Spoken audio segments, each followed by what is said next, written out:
ఏదైతే ఈరోజు ఆంధ్రప్రదేశ్ రాష్ట్రంలో కూటమి ప్రభుత్వం అత్యంత అద్భుతంగా అందరి మన్ననలు పొందేలాగా బ్రహ్మాండంగా ముందుకెళ్తుందన్న విషయంలో ఎటువంటి అతిశయోక్తి లేదు. ఏ వర్గానికి ఏ ప్రాంతానికి తక్కువ కాకుండా అందరినీ అన్ని రకాలుగా అభివృద్ధి చేసే పదంలో కూటమి ప్రభుత్వం ముందుకెళ్తుందన్న సంగతి ప్రజలందరికీ తెలిసిందే. మరి ఇంత బ్రహ్మాండంగా ఈ 2 సంవత్సరాల్లో కూటమి ప్రభుత్వం ముందుకెళ్తా ఉంటే కొంతమంది పేటీఎం బౌబౌలు ఇష్టం వచ్చినట్టు మాట్లాడుతూ ఉన్నారు. అంటే వాళ్ళు మాట్లాడింది ఏమనుకుంటున్నారు, వాళ్ళ బిహేవియర్ ఏంటి, వాళ్ళు ఏం కోరుకుంటున్నారు, అది వాళ్ళు చెప్పాల్సిన అవసరం ఉంది. ఏ రోజైనా సరే పారదర్శకంగా ప్రజల సమస్యల మీద మాట్లాడితే, పారదర్శకంగా ప్రజల సమస్యల మీద ఎటువంటి పోరాటానికి ముందుకొచ్చినా, ఎటువంటి ప్రశ్న అడిగినా ప్రభుత్వం తరపున అన్ని రకాలుగా సమాధానం చెప్పడానికి మేము ఎల్లవేళలా సిద్ధంగా ఉంటాం. అది మీ అందరికీ కూడా తెలిసిందే. మరి అటువంటిది ఇప్పుడు కొత్తగా ఈ పేటీఎం డాగ్స్, ముఖ్యంగా విజయవాడలో ఉన్న పేటీఎం డాగ్స్ 3 కుక్కలు, అందులో ఒకళ్ళు మిస్టర్ పల్లి శ్రీనివాస్. మాడిపోయిన పల్లి, వేయించిన పల్లి కనుక మాడిపోతే ఎక్కువ కాగితే ఎలా ఉంటుందో అలా వాడిపోయిన పల్లి. అతని సీటు అతనికి లేక నువ్వు మంత్రి పదవికి పనికిరావని 2 సంవత్సరాల ముందు వాళ్ళ గవర్నమెంట్లోనే తీసేసి, అసలు నువ్వు ఎక్కడైతే ప్రాతినిధ్యం వహిస్తావో నీ సొంతోళ్ళు కూడా నిన్ను చేదరించుకున్నారు కాబట్టి నువ్వు అక్కడ కూడా పనికిరావని చెప్పి తీసుకొని వెళ్ళి నిన్ను ఎక్కడో వేరే నియోజకవర్గానికి ఇచ్చి నిన్ను పెట్టారంటే నీ స్థాయి ఏ విధంగా ఉంది, నీ సామర్థ్యం ఏంటో తెలుసుకో. మీ నాయకుడు వాళ్ళ ఇంట్లో జరిగే కార్యక్రమాలకి పక్కన ఒక కుక్క పిల్లలాగా నిన్ను కింద కూర్చోబెట్టాడంటే నీ స్థాయి ఏంటో నువ్వు తెలుసుకొని మాట్లాడాలా.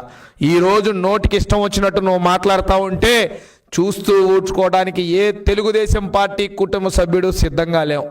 ఏదేదో మాట్లాడతాడు, గుళ్ళు గురించి మాట్లాడతాడు, గోపురాల గురించి మాట్లాడతాడు.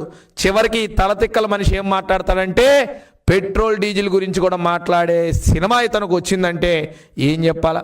అసలు పెట్రోల్ డీజిల్ గురించి మాట్లాడే నైతిక హక్కు ఇతనికి కానీ వైసీపీలోని ఏ నాయకులైనా ఉందా? ఏంటి అసలు ఈ పెట్రోల్ డీజిల్ వ్యవస్థ మీకు తెలీదా? యావత్ భారతదేశంలోనే కాదు, యావత్ ప్రపంచమే ఈ యుద్ధ పరిణామాల వల్ల ఎదుర్కొంటున్న సంక్షోభం. ఈ సంక్షోభాన్ని అత్యధిక సమర్థవంతంగా కూటమి ప్రభుత్వం దేశంలో చాలా సమర్థవంతంగా ప్రజల మీద ఎటువంటి భారమో పడకుండా, ఈవెన్ గుండు సూదంత నొప్పి కూడా తెలియకుండా కూటమి ప్రభుత్వం ముందుకు తీసుకెళ్తా ఉంది. ఈ మహానుభావుడు మాట్లాడతాడు, పెట్రోల్ డీజిల్ రేట్లు పెంచారు, దాని మీద లోకేష్ గారు బాధ్యత తీసుకోవాలి, అవసరమైతే లోకేష్ గారి మీద కేసు పెట్టాలని ఈ 420 మాట్లాడతాడు. నేను ఒకటే అడుగుతా ఉన్నా, అసలు పెట్రోల్ డీజిల్ మీద మీకు అసలు అవగాహన ఉందా? 2019లో మీ ప్రభుత్వం ఏర్పడినప్పుడు పెట్రోల్ డీజిల్ రేట్ ఎంతో తెలుసా? 76 రూపాయలు పెట్రోల్ అయితే 68 రూపాయలు డీజిల్. అక్కడి నుంచి సంవత్సర కాలంలో మీరు పెంచిన రేట్లు ఎంతో తెలుసా? 107 రూపాయలు పెట్రోల్ చేస్తే 99 రూపాయలకి డీజిల్ని తీసుకెళ్లారు. అంటే ఏకంగా మీ ప్రభుత్వంలో 41 రూపాయలు పెట్రోల్ మీద, 31 రూపాయలు డీజిల్ మీద పెంచిన ఘనత మీది. ప్రజలందరూ ఇక్కడ సరి చేసుకోవాలి. కేంద్ర ప్రభుత్వం పెంచిన డబ్బులు కాదు ఇవి. జగన్మోహన్ రెడ్డి అండ్ కంపెనీ లాభాల కోసం వ్యాట్ సైజును పెంచి ప్రజల మీద భారం మోపి వసూలు చేసిన డబ్బు ఇదంతా. అంతేకాకుండా రోడ్డు సెస్ పేరుతో 1 రూపాయి, ఇంకో సెస్ పేరుతో 3 రూపాయలు, ఏది గుర్తొచ్చినా నిత్యావసర సరుకుల్లాగా పనికొచ్చే నిత్యావసర వస్తువైన పెట్రోల్ డీజిల్ మీద వారి రేట్లన్నీ కూడా పెంచుకుంటూ పోయి 41 రూపాయలు 31 రూపాయలు పెంచిన ఘనత గత ప్రభుత్వాన్ని. మరి కనుక ఈ కూటమి ప్రభుత్వం ఏర్పరిచిన తర్వాత తీసుకుంటే ఈ 2 సంవత్సరాల్లో ఎన్ని రకాలుగా ఇబ్బంది వచ్చినా 1 రూపాయి ఎప్పుడైనా ఈ కూటమి ప్రభుత్వం మీకు పెట్రోల్ డీజిల్ ధరలు తెంపిందా? ఈరోజు ఆర్థిక ఇబ్బందులు అనేక రకాలుగా ఉన్నా ప్రజల మీద భారం మోపకుండా కూటమి ప్రభుత్వం సమర్థవంతంగా ముందుకు తీసుకెళ్తా ఉంది. దానిలో చిన్న మార్పు, కేవలం 2 సంవత్సరాల కాలంలో రూపాయలు పెట్రోల్ డీజిల్ని పెంచడం జరిగింది. అది కూడా రాష్ట్ర ప్రభుత్వం పెంచింది కాదు, రాష్ట్ర ప్రభుత్వం వాటాలో పెంచింది కూడా కాదు.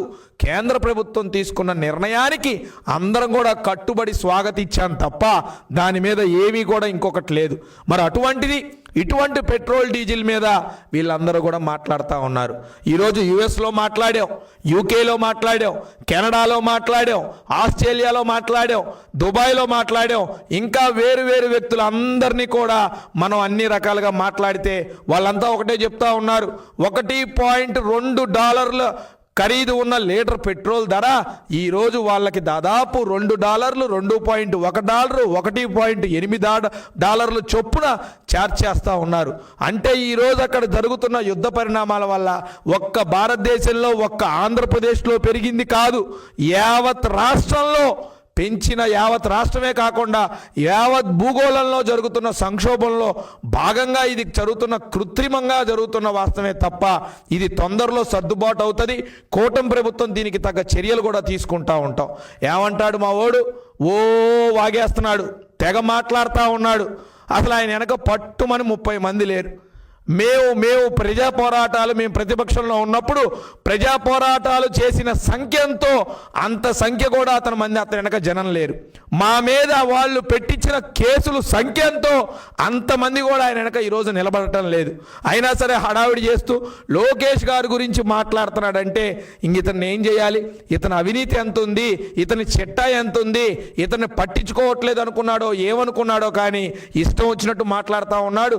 అతని అవినీతి కనుక విజయవాడలో కనుక లెక్కేస్తే మొగుడు పిల్లల గొడవల దగ్గర నుంచి, అన్నదమ్ముల గొడవల దగ్గర నుంచి ప్రతి ఆస్తి తగాదాలో తలకాయ దూర్చి డబ్బులు వసూలు చేసిన ఘనత ఎవరైనా ఉన్నాడంటే ఆ మాడిపోయిన పల్లి పకోడీ తప్ప ఇంకొకడు కాదు అన్న సంగతి నేను ఈ మీడియా ముఖంగా మళ్ళీసారి గట్టిగా చెప్తా ఉన్నా. ఇతని అవినీతి చిట్ట విజయవాడ ప్రకాశం బ్యారేజీ కన్నా కూడా పొడవుగా ఉంటుంది. వీటి మీద తొందరలో ఖచ్చితంగా మేము ఒక్కోటిగా తీసుకొస్తాం. మొన్నటి వరకు ఏం జరిగినాయి, అంతకుముందు నువ్వు చేసిన ఘనకార్యాలేంటి, నీ బాధితులు చిట్ట అందరినీ కూడా తేల్చేంత వరకు కూడా మేము ముందుండి పోరాడతామన్న సంగతి, ప్రభుత్వం తరపున చర్యలు తీసుకునేంత వరకు కూడా మేము మిమ్మల్ని వదలమన్న సంగతి కూడా తెలియజేస్తా ఉన్నాం. ఈయన అంటాడు లోకేష్ గారి మీదంట పెట్రోల్ డీజిల్ ఏది, దేశాలు ఇబ్బందులు పడుతూ ఉంటే, దేశాల మధ్య కొట్లాట జరిగి రేటు పెరిగి యావత్ భారతదేశంలోనే కాదు భూగోళం మొత్తం కూడా ఈ ఇంధనం మీద ప్రభావం చూపించి రేట్లు పెరిగితే దానికి లోకేష్ గారి మీద కేసు పెడతారంట ఈ 420. ఏమన్నా మైండ్ ఉందా? దేనికి పెడతారయ్యా లోకేష్ గారి మీద కేసు? ఏదైతే మీరు అమ్మ ఒడి పేరుతో ఇంటికి ఎంతమంది ఉంటే అంతమందికి అమ్మ ఒడి ఇస్తాం అని పిల్లలకి చెప్పి ఇవ్వకుండా చేతులు జోడించి వాళ్ళని మోసం చేస్తే మా యువనేత నారా లోకేష్ గారు ఇంట్లో ఎంతమంది పిల్లలుంటే అంతమందికి తల్లికి వందనం ఇచ్చినందుకు కేసు పెడతారా మీరు? ఈరోజు ఐటీ శాఖ మంత్రిగా అనేక ఇండస్ట్రీస్ని ఆంధ్రప్రదేశ్ వైపు తీసుకొచ్చి ఆంధ్రప్రదేశ్ రాష్ట్ర జీడిపి పెంచుతున్నందుకు కేసు పెడతారా మీరు మా లోకేష్ గారి మీద? ఏదైతే నిరుద్యోగ యువతకి మాట ప్రకారం 20 లక్షల ఉద్యోగాలు కల్పనే ధ్యేయంగా పనిచేస్తూ ఎన్నో కంపెనీల్ని ఆంధ్రప్రదేశ్ రాష్ట్రంకి వెళ్ళి తెస్తూ వారి యొక్క తల్లులు పిల్లల కళ్ళల్లో ఆనందం చూపిస్తున్నందుకు డిఎస్సి ఇచ్చి కానిస్టేబుల్ ఉద్యోగాలు ఇలా ఎక్కడెక్కడ ఉద్యోగ అవకాశాలు ఉన్నాయో డిఎస్సి కూడా ప్రకటించి అన్నిటినీ కూడా ఉద్యోగ అవకాశాలు నిరుద్యోగులకు ఇస్తున్నందుకు పెడతారా మీరు కేసు? పేద పిల్లలు ఎవరైతే చిన్నవారు గవర్నమెంట్ స్కూళ్ళల్లో చదువుతున్నారో అటువంటి గవర్నమెంట్ స్కూల్ పిల్లల అత్యున్నతమైన ఉద్యోగ అవకాశాల కోసం మంచి విద్యాబోధనని నేర్పించి ఆ విద్యాబోధనతో పాటు మంచి మార్కులు వచ్చేలాగా వాళ్ళని తీర్చిదిద్ది ఈరోజు స్టేట్ పేపర్లో వారి ఫోటోలు వచ్చేలాగా వారిని తీర్చిదిద్దినందుకు పెడతారా మీరు కేసు? దేనికి పెడతారండి మీరు కేసు? చెప్పాలా ఈరోజు మీరు మాట్లాడుతూ ఉంటే జనమంతా నవ్వుకుంటా ఉన్నారు. మా యువనేత లోకేష్ గారి పదం ఎత్తాలన్నా కూడా మీ స్థాయి సరిపోదు. నేను ఇందాక చెప్పినట్టు నీ ప్రాంతంలో మేము ఉండే మా మీద పెట్టిన కేసుల లిస్ట్ అంత లేదు.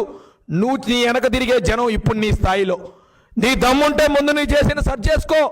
ప్రజా పోరాటం చేయాలన్నా ప్రజల గురించి మాట్లాడాలన్న ఒక సమర్థవంతమైన విషయాన్ని మీరు ప్రభుత్వం దృష్టికి తీసుకొస్తే ఖచ్చితంగా కూటమి ప్రభుత్వం స్వాగతిస్తుంది. ఇలా నోటికి ఏది పడితే అది వచ్చి కనుక మాట్లాడితే ఖచ్చితంగా ఊరుకోమన్న సంగతి కూడా నేను చెప్తానున్నా. ఎంతోమంది తల్లుల కళ్ళల్లో ఆనందం చూస్తున్న లోకేష్ గారు మీ సొంత తల్లి కళ్ళల్లో ఆనందాన్ని చూసి ఓర్చుకోలేని నీకు రాష్ట్ర ప్రజలు ఎంతోమంది తల్లుల కళ్ళల్లో ఆనందం చూస్తున్న లోకేష్ చూడాలన్న కోరికతో పనిచేస్తున్న లోకేష్ గారికి పొలతేంటో చూసుకొని ఆలోచించండి నాయన. చాలా జాగ్రత్తగా దగ్గర పెట్టుకోండి. అసలు అది ఏంటో తెలుసుకోండి. మీకు కూడా తెలుసు ఈరోజు ప్రజల సమస్యలు ఏవీ లేవు కాబట్టే మీరు ఈ విధంగా మా నాయకుడైన లోకేష్ గారి మీద మాట్లాడుతున్నారు తప్ప అంతకు మించి ఏం లేదు.